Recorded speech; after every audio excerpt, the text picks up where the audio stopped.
Hello and welcome, I'm Thomas Porteous and you're watching the World Report on NewsX World. Let's dive into the top headlines of the hour. The United States bombs Venezuela and topples President Nicolas Maduro after months of tension and threats.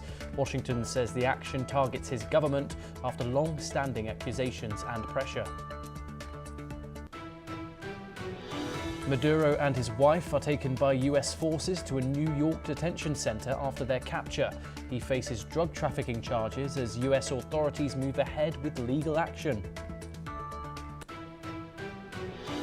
Venezuelan Vice President Delcy Rodriguez condemns what she calls the kidnapping of Maduro by the United States.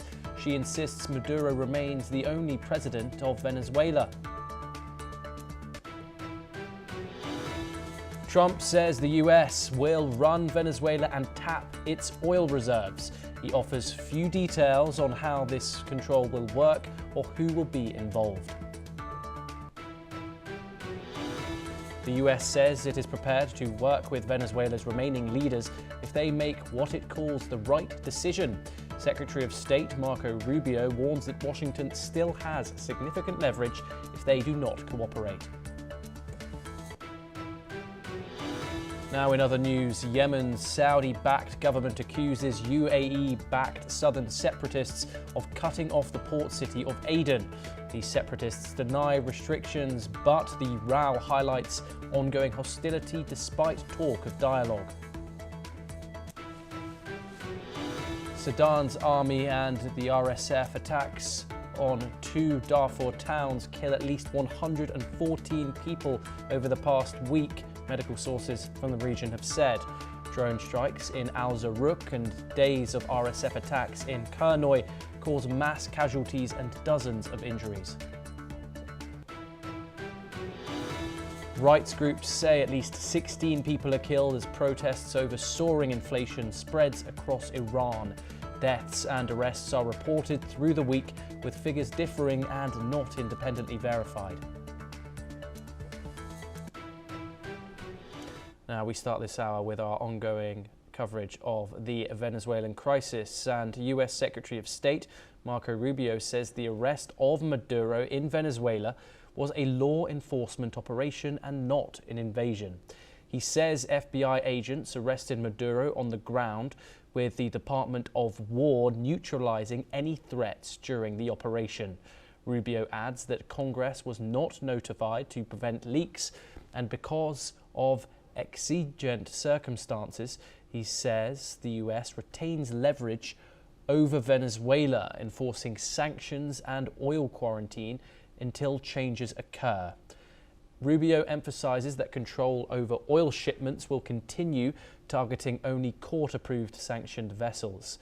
Let's listen in to the US Secretary of State. Necessary because this is not an invasion. We didn't occupy a country. This was an arrest operation. This was a law enforcement operation. He was arrested on the ground in Venezuela by FBI agents, read his rights, and removed from the country. I encourage everyone, I know it's Sunday, people are busy, but the indictments have now been unsealed. People should read this indictment. They should read this indictment. They should read what this man did for the last 15 years of his life against the United States, him and his wife. He was arrested. Obviously, this was not a friendly territory.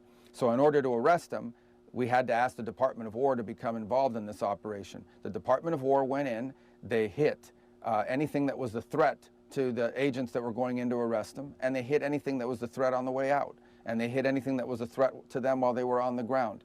And that was a very limited and targeted operation. You can't congressionally notify something like this for two reasons. Number one, it will leak. It's as simple as that. And number two, it's an exigent circumstance. It's an emergent thing that you don't even know if you're going to be able to do it. Marco Rubio there, the US Secretary of State, with some comments on yesterday's operation. Okay, joining us now is Erik Solheim, an international affairs expert, joining us live from Norway. Thank you very much, Erik, for joining us. What are your thoughts on Rubio's comments there? Is it credible to call this a law enforcement operation when it involved military assets, sovereignty breaches, and the seizing of a sitting head of state?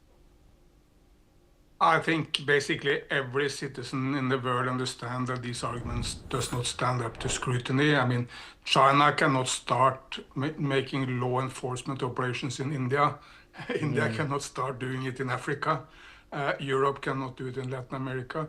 That would be total anarchy. It will invite any number of violent incidents and wars, and it will be the international law and order will simply disappear. No nation can start enforcing its law on the territory of another nation. And Eric, Rubio says Congress it wasn't informed to prevent leaks of this operation. Does secrecy justify passing constitutional oversight when it came to this operation? Well, I'm not a law expert in the US. I will leave that to others, but I read that many Americans, also many legal experts, believe this was not in accordance with American law either. But maybe more importantly, in the big picture of things, I mean, they have not really made the argument for this operation. It's true that a small amount of drugs are coming into the United States from Venezuela, but a lot more is coming from other nations. And Maduro was despised by his own people. He probably cheated the election last year. But there are many leaders in the world which are disliked by their own people, many leaders where other nations have difficulties with them. You cannot simply start attacking nations and capturing leaders of other nations. I mean, Russia claimed that Mr. Zelensky of Ukraine was a legitimate leader. Trump even at some point claimed that Biden was not a legitimate leader of the United States of America. There is no end to this if you open up for these kind of operations in other nations. Eric, of course, the Secretary of State there, he said that this was a law enforcement operation. He said that he read Maduro, that Maduro's rights were read to him. However, Rubio also admits that the US will maintain sanctions and oil quarantine on Venezuela. Does this prove control and pressure and not just justice is the real objective here? Look, the wider arguments made by Rubio and Trump are even much more scary than these legal arguments, because they claim that the Americas is an influence zone where the United States should dominate. That's the word used. The United States should dominate the Americas. Well, I bet most Colombians or Brazilians or Chileans don't want to be dominated by the United States of America. And if you make that argument, what would be the argument that Russia shall not dominate its sphere of interest, or South Africa or India or China or any other major power should dominate its neighborhood? It's a very, very dangerous argument, because it will lead to conflicts and wars basically everywhere. And also making it so absolutely clear that the objective is not to create democracy in Venezuela. That will not be good either. But the objective is to get oil, and they claim that a lot of the oil in Venezuela belongs to the United States of America. Well, what's that? That's back to the days of imperialism, where Western powers were stealing resources from other nations. Yeah, and Eric, is the US trying to normalize a new doctrine here, the self-proclaimed Don Roe doctrine, let's say, that it can police political enemies even beyond its borders? I mean, that's the doctrine they are proposing. I mean, it's a new variety of the 1812 Monroe Doctrine, the doctrine at the time basically said that the United States want to play a key role in the Americas, and they don't want foreign imperialist powers, meaning United Kingdom and France, into the Americas. Well, you may agree or disagree with that doctrine, but at least there was some sense in that. Why should the Americas invite all sorts of imperialist powers into the Americas? But now it says that the United States, one out of all the nations in America, should dominate all the others. You think the Canadians or the Mexicans or the Brazilians will agree to that? It's because a recipe for disaster and conflict within the Americas, and it sets a kind of trajectory for the rest of the world, where other nations can claim that they can dominate their neighborhood. Look to Africa, there are 54 nations.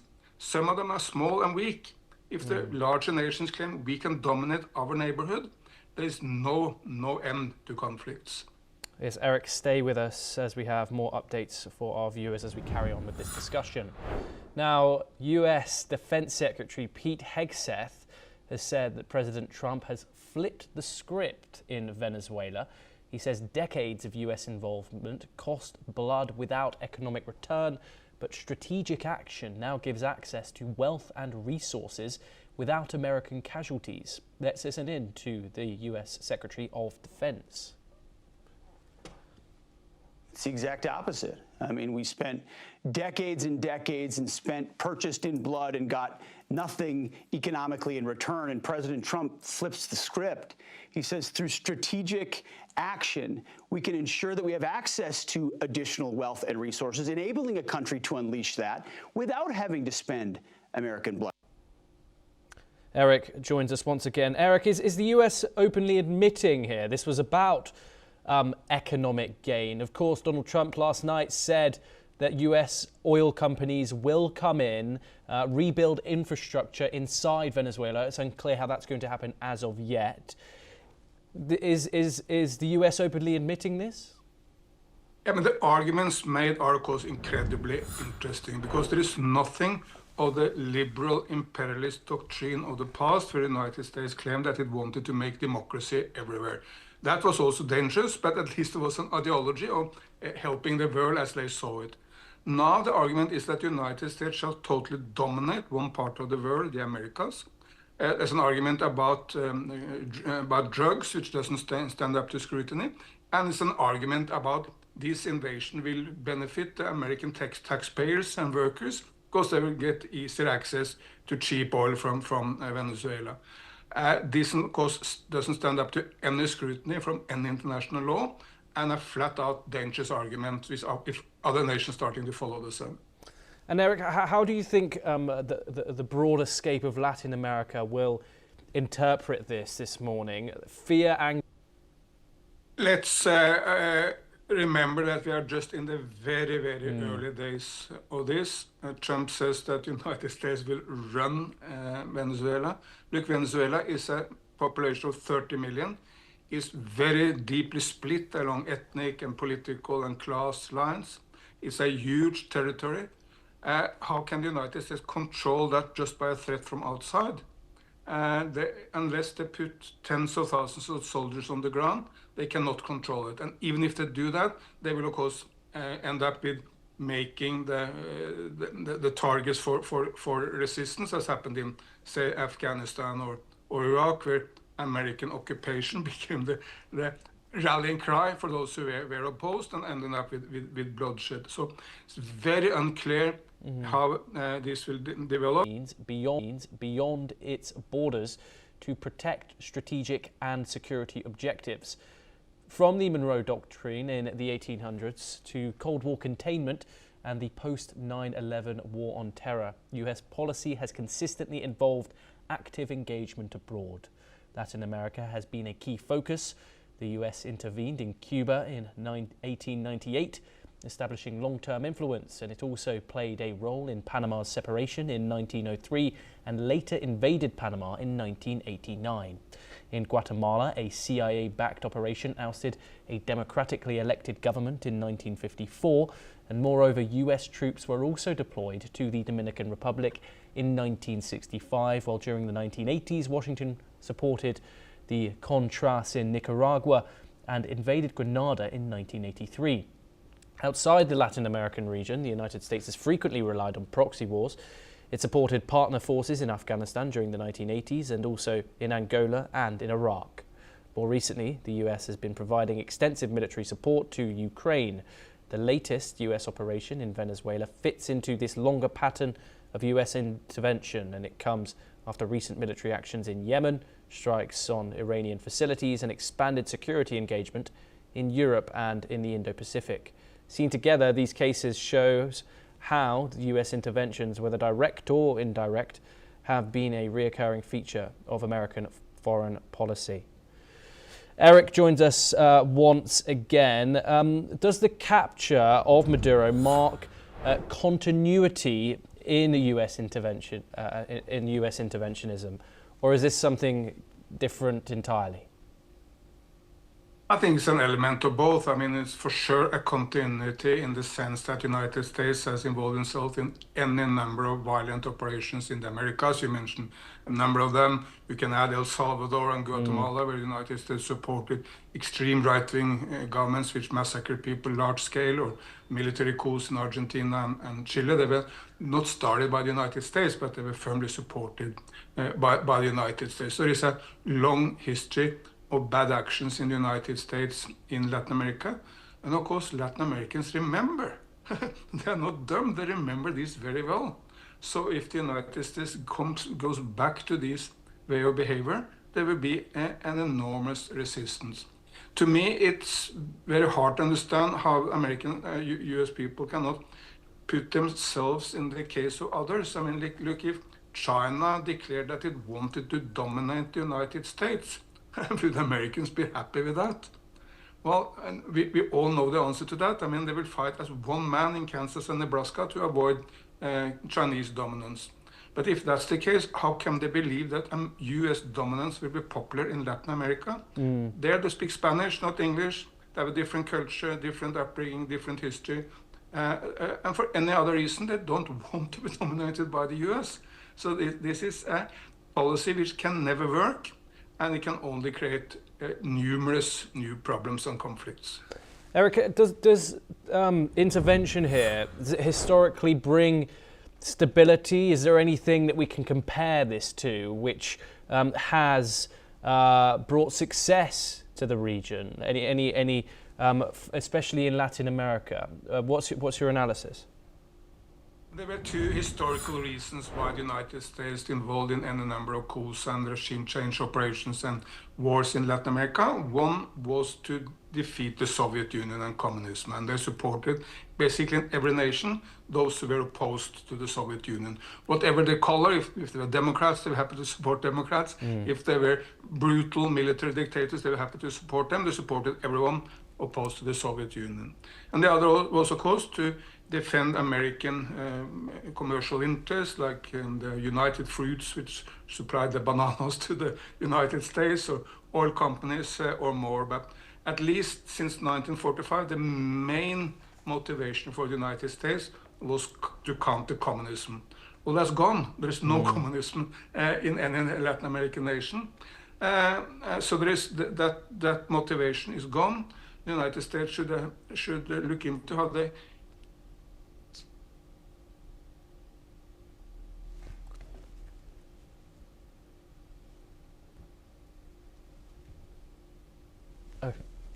Okay, apologies there. We seem to have had some network issues. I want to thank my guest, Erik Solheim, for coming on and joining us. It's a pleasure to have had you on NewsX World. We now move on to our next story, and the United States' strike on Venezuela. Analysts suggest that the move could embolden China to strengthen its territorial claims, including those over Taiwan and the South China Sea. However, it is believed that this action is unlikely to provoke any immediate Chinese military response against Taiwan. Experts note that Beijing may leverage the US action to criticize Washington and challenge its assertions of upholding international law. The strike is viewed as providing China with diplomatic ammunition rather than establishing a military precedent. China claims the democratically governed Taiwan as its own province, a stance that the island's government firmly rejects. Additionally, China asserts rights over almost all of the South China Sea, a position that conflicts with several Southeast Asian nations that also claim parts of this vital trade route. While China has condemned the US action as a violation of international law, analysts emphasized that any decision regarding Taiwan will primarily be influenced by China's domestic considerations and military capabilities. Dr. Satoru Nagao joins us now. He is a fellow at the Hudson Institute and he joins us live from Tokyo. Dr. Nagao, thank you very much for joining us here on the program. Dr. Nagao, as China increases its military capabilities and of course its economic strength, how do you think Beijing is looking at today's events? I think there is a possibility, there is a two possibility, indeed the two are the very completely opposite in this case. First case is if the China afraid the US unpredictable strong action against Venezuela, in this case China cannot move because China afraid the United States. So in this case Taiwan is safe, Japan is safe, and this action against Venezuela contribute a lot. But completely opposite is if the United States face a difficulty in Venezuela and strike in Venezuela and cannot move. In this case, it looks like the U.S. action itself is one of the example China can move. China can choose a similar method to kidnapping the president of Taiwan or assassinate the Taiwan president, and along with it, China start to invade. But because of the U.S. strike in Venezuela, the U.S. cannot share enough resources to deter such kind of action. But that's kind of the nightmare scenario we can expect. So which scenario will be the real scenario rely on the situation after that. Currently, arresting Mr. Maduro has happened. But after that, the U.S. will control Venezuela, as President Trump said, before Venezuela will establish a stable government, alternative government. So that's why during that process, what will happen will be the decisive factor of which scenario it will happen. And in this case, the key will be the move of the Venezuela army. Because currently, Venezuela army is a loyalist of the Maduro regime. But if they change the side to cooperate with the opposition side, in this case, the opposition movement can topple the current Maduro regime, and Venezuela's policy will be changed drastically, and the U.S. will declare the victory in this region. So in that scenario, in this case, China afraid the U.S. move because the U.S. win the battle in the Venezuela. So that's why what will happen will decide which scenario, and that scenario rely on the move of the Venezuela army is my analysis. So Taiwan's fate rely on the victory or not of the U.S. military operation. And Dr. Nagao, we've just had some breaking news come in. The Venezuelan army says it backs Vice President Rodriguez as the interim leader of Venezuela. What do you think this says for how this is all going to play out? I want to repeat that once again, that the Venezuelan army says it backs Vice President Rodriguez as their leader. Of course, this is after Venezuela's de facto leader Maduro has been taken to the United States for trial. Yes, Dr. Nagao, how do you think that these events are going to transpire? In this case, just arresting Maduro is a military operation, and if the United States will not control the Venezuela, in this case, this impact of this military operation is minimum, and so despite this was quite sensational. So that is not good for the U.S.